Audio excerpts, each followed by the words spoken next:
D, wait for it, light bulb. Check out the name tag. You're in my world now, Grandma.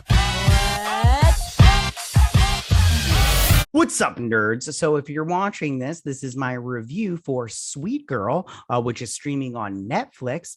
Before I get started with my review, though, I just want to say that if you like what I do here and you enjoy independent content here on YouTube, please consider subscribing to my channel. YouTube is always changing up their algorithm, and small channels like mine always get pushed to the back of the line. So I please ask that you like, share, and subscribe, and I thank you in advance. So why don't we go ahead and get started on this review? Now, this, like I said, is streaming on Netflix, and it stars, it was directed by Brian Andrew Mendoza. And it stars Jason Momoa, Brian Andrew Mendoza, Brad Payton, and Jeff Farrison. I think that's how you say his name. Don't quote me on that. And it's basically like how I put it. I was like the plots. I wrote down in my notes when I started watching it. I wrote down, man, this plot's already looking dumb. I mean, a pharmaceutical company takes magic cancer curing drug off the market before his skeletal wife gets a chance to take it, and that's the motivation for his murderous revenge. And I was like, we'll see, it could be good. Now, I did like this movie. Like at first I was all like, do I like this movie? But I liked it a lot. I mean, even though it was kind of a plot we've already seen before, but not necessarily exactly the same, but we have seen it before. I just thought it was just, but I liked it. It was very interesting. It was a little weird to see Dora the Explorer killing people, but it's like, whatever. And just real quickly talking about the ending, when they did the switch from Jason Momoa's character, because he had died after they were attacked on the subway, to going to the daughter, Rachel, excuse me. I was surprised because I did not get that correlation. I thought it was Jason Momoa the whole time, because I did have stuff, because as soon as I got that flip, I was like, oh, she's crazy. Because I mean, like at the beginning when she was talking to her, imaginary friend, the dad, after she wakes up from that dream, and she's like, I was remember that camping trip with mom and everything. I was like, oh, you're insane. That was insane. And it made me wonder, the voiceover at the beginning, was that Jason Momoa's voice, or was that Rachel talking in Jason Momoa's voice? I was all like, what's going on here? Yeah, like, what, explain to daddy. Daddy needs to know. I also did not get, I guessed it was the senator after we found out when the douche guy died, the pill guy. I don't remember his name, and I didn't write it down in my notes. But once he died, I was all like, oh, it's the senator. It's not the other guy that ends up getting killed. It's the senator. And I also was wondering the whole time, like, how did he make that threat on the phone to that pharmaceutical company guy, the douche? How did he make that threat of killing him and not be arrested? Like, you just can't threaten to kill people and there's no consequences. I was just like, what's going on here?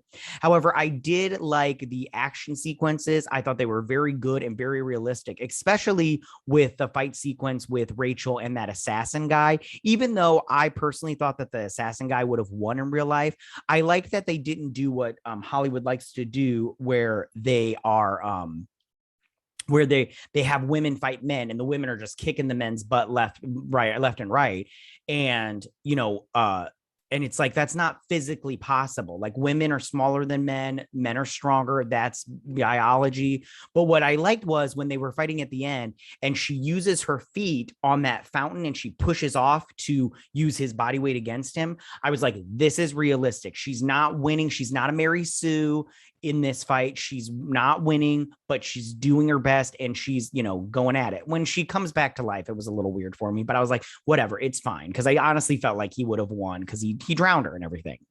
As far as acting goes, I love Jason Momoa, but when he was crying in that thing, I was like, yeah, this crying ain't it. It ain't it. Okay, I'm sorry. Your body language does not tell me you're crying. And then when he's walking around the hallways, I feel like the director was just like, hey, Jason, just go ahead and wing it. And then he forgot he hired extras to come in through random doors, so he was just constantly like moving and stuff.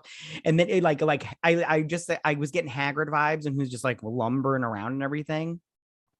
And I did also think like when the journalist contacted, he's like, I'm a journalist from Vice. I can help you. And then like the Vice journalist gets stabbed minutes later. I mean, useless as usual. Um, and I didn't Oh, and when he goes to the party, which I want to talk about a couple of things with that. One, how does now nobody? Well, it makes sense now, but when I was watching, I was like, how does nobody notice that a 6-foot burly Jason Momoa spilt a drink on that dude? Like, how did nobody notice that? I mean, come on. And then I like how, because I mean, who wouldn't notice Jason Momoa in a room? He's so freaking hot. And why didn't he take off his shirt once this entire movie? Whenever he's in water, a drop of water on his skin, he needs to take that shirt off. Anyways, and then I also when he attacks the drug pharmaceutical guy, he's all like you killed her, and he's like, I didn't kill anyone, you psycho fuck, cancer did. And I was like, he ain't wrong though, he's totally right. And then I also liked how and I don't know why bad guys make this statement, but they're like, you have no idea who you're messing with. And I'm like, yeah, we've heard that a million freaking times. Who wrote this? Write better, okay? Because we hear that all the time. That's like, do you know who my father is? I'm just like, come on, get out of here, friend. I also like I also like oh, and I thought it was a bummer that assassin guy killed that car salesman over that shitty 70s van. Like that was worth killing him over. Just pay him the $8,000 for it. I mean, come on. I also thought it was funny when they're in the tunnel and the assassins go and they do the tree. I can't remember. And he's like, go through it. And he tries to run over that tree. And I'm all like, hey, dummy, I could have told you that wasn't going to work. Anybody could have told you that was not going to work. You should have just backed it up and taken your chances better there, because once you went over that tree, you're just a sitting duck then. I was like, oh, what an idiot and everything. So, and then I also, when Rachel jumps off that stadium into the water, I'm all like, yeah, she would have died in real life. And I don't even think she would have made it to the water. I mean, there was a lot of distance between that stadium and the waterfront. So I was like, I don't think she would have made it. And I think she would have died, because that's very, very, that's such a tall thing and a tall height. But overall, I did like this movie. I thought it was really fun. It did surprise me. I liked it. The girl that plays Rachel, she was on the short list to be Batgirl. And if those other girls weren't on the list, I thought she could have been a good Batgirl from this. But she wasn't the best on the list, so it's a good thing she didn't get it. But I think that this movie is fun, and I always hate saying a movie is fun because I always think that it's bad. But I enjoyed watching this movie. I did not have a bad time at all. So that is my review of Sweet Girl, now streaming on Netflix. So go check that out. I would recommend it to you guys. It's really fun.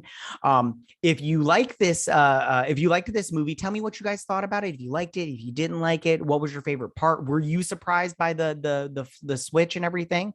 Go ahead and leave all your comments in that section down below. If you like this video, go and hit that like button. You know I won't mind. If you're new to my channel, please hit that subscribe button. I'd greatly appreciate it. And I will see you guys on the next movie review. You guys have a good day. Bye.